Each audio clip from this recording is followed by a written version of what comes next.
বিধৱা মহিলাৰ সৈতে ঘৰৰ ভিতৰত বীৰ লাচিত সেনাৰ প্ৰাক্তন নেতা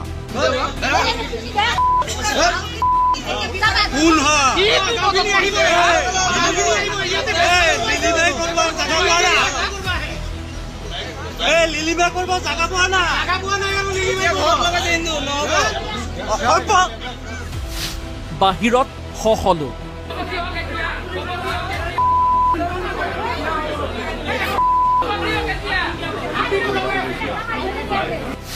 দিন দুপৰতে হাতেলোতে ধৰিলে ৰাইজে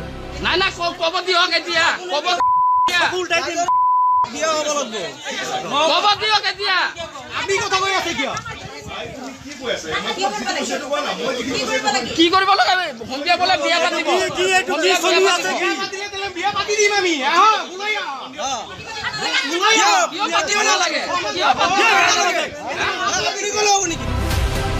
হয় পৰকীয়া প্ৰেমত মত্ত হৈ দিন দুপৰতে ধৰা পৰিল বীৰ লাচিত সেনাৰ প্ৰাক্তন নেতা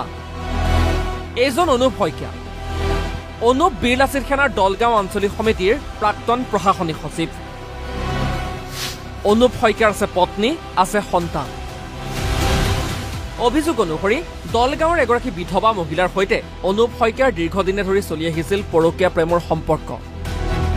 অনুপ প্ৰায়ে আহি মহিলাগৰাকীৰ সৈতে সোমাই থাকে ৰাইজে দীৰ্ঘদিনৰ পৰা লক্ষ্য কৰি আহিছিল সেই কথা বুধবাৰেও অনুপ শইকীয়া আহি মহিলাগৰাকীৰ ঘৰত সোমাইছিল তাৰ পিছৰ দৃশ্য এয়া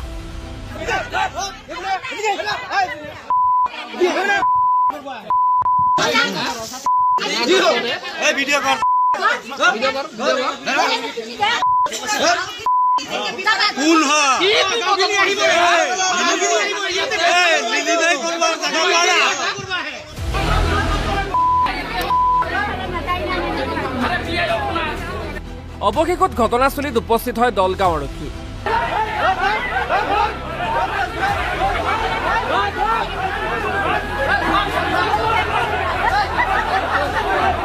আৰক্ষীয়ে অনুপ শইকীয়াক আটক কৰি লৈ যায়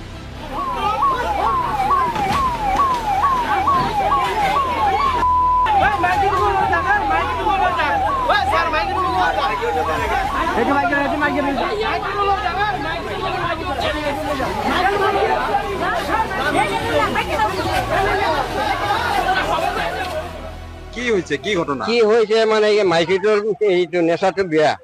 আচ্ছা বেয়া মানে কি ধৰক আগত দুটা ল'ৰা আহিছে গৈছে সেইটো গৈছে আমি এইটো মানি লৈছো মানি লোৱাৰ পিছত এতিয়া যে আৰু এটা ল'ৰা আহি পেলাই দিনে ৰাতি 24 ঘণ্টা থাকি যায় সেইটো কিহৰ কাৰণে থাকে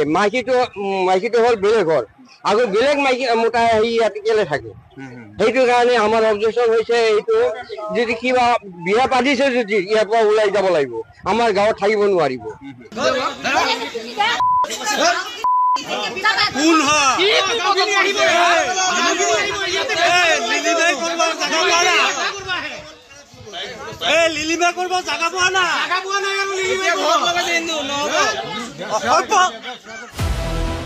এতিয়া আৰক্ষীৰ তদন্ততহে আচল ঘটনা পোহৰলৈ আহিব